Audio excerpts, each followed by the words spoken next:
This is a public hearing. We are here to discuss docket 1424. I want to remind everyone to please silence your cell phones. If there are people who want to testify, they can sign up here. This hearing is a public hearing, as I've mentioned, and it will be recorded. It's being recorded live and will be aired on Comcast Channel 8, RCN Channel 82, and Verizon Channel 1964. Again, this is docket 1424. This matter was sponsored by the mayor and referred to the Committee on Arts, Culture, and Special Events on October 9th of this year. This docket is a message in order authorizing the City of Boston to accept and expend the amount of $236,400 in the form of a grant. And it will be administered by the Arts and Culture Department, and we are joined here at this hearing by the Chief. Welcome. Thank you. Welcome. I will allow you the chance for an opening statement, and if I have any questions, we'll go from there. Great. So this is part of the funding from the state, from the Massachusetts Cultural Council, that comes to the Mayor's Office of Arts and Culture to be regranted to arts and culture organizations, nonprofits, and unincorporated groups through fiscal sponsorship.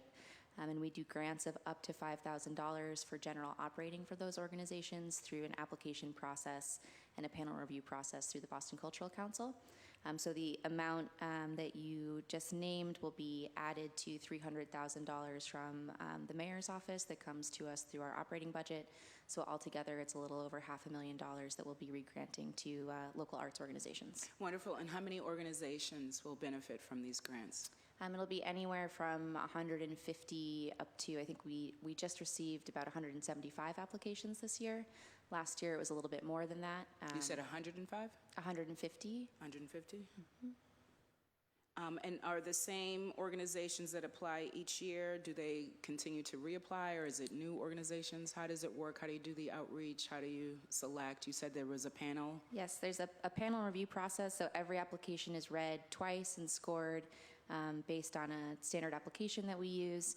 This year is a little bit different because we're focusing on smaller organizations. So in the past, any organization was eligible to apply as long as they provided some benefit to the public through the arts. And this year we're focusing on organizations with budgets under $2 million, which means that we can give out a little bit more money to smaller organizations, and that was the result of some planning that we did after last year. So it'll be it's a mix of people reapplying, or sometimes people apply for a year and then don't for a couple of years and come back. I think this year we had about 30, in the low 30s % that were new applicants. And what is the funding cycle? Is it a year? It's every year, yes. Okay. So it opens September 1st and closes October 15th, and that's a schedule that we have to follow from the Massachusetts Cultural Council. Okay, wonderful. And how do you ensure that there is diversity among the applicants who are applying? Is there something in the criteria that ensures that you will have grantees that well represent the artist community here in our city? So we try to improve our outreach every year. We use partner organizations to get the word out, grantees from previous years who have really good networks, as well as our social media, which has a really diverse kind of grassroots outreach to the arts community.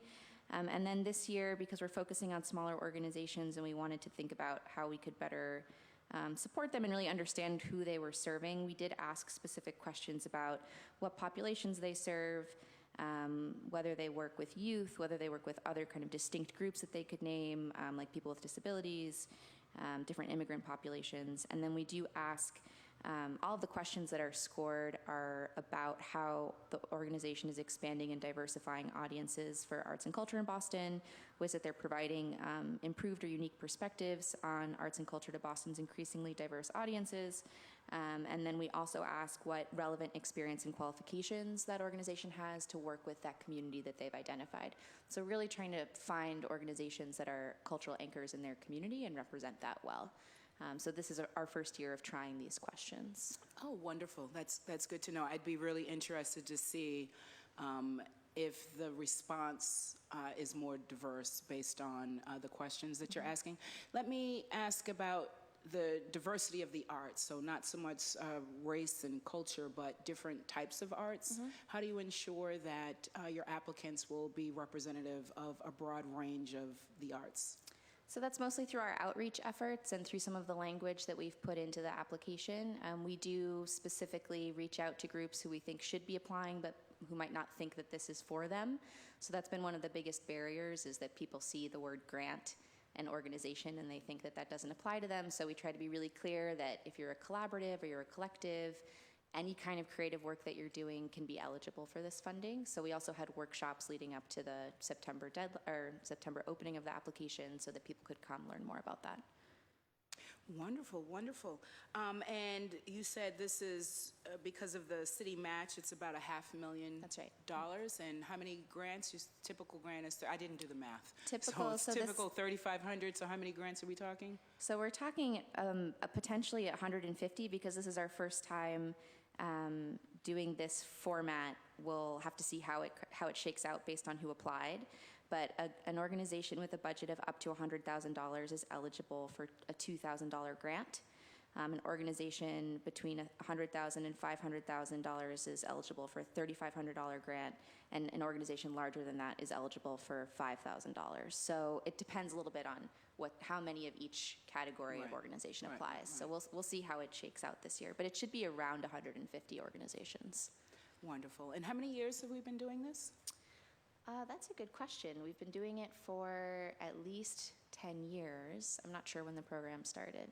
Wonderful. I think it's really important that we invest in the arts, and so it's good to know that there is money from the state and the city that can be invested, and that artists in our community do so much to make our community rich and vibrant, have the resources or can tap into resources. So that's wonderful. Anything else that you would like to share before we wrap up this hearing? I think that concludes my questions. No, I think that's it. Wonderful. Thank you. Alrighty then. Well, seeing no one has signed up to testify, this concludes our hearing for docket 1424. Thank you. Thank you.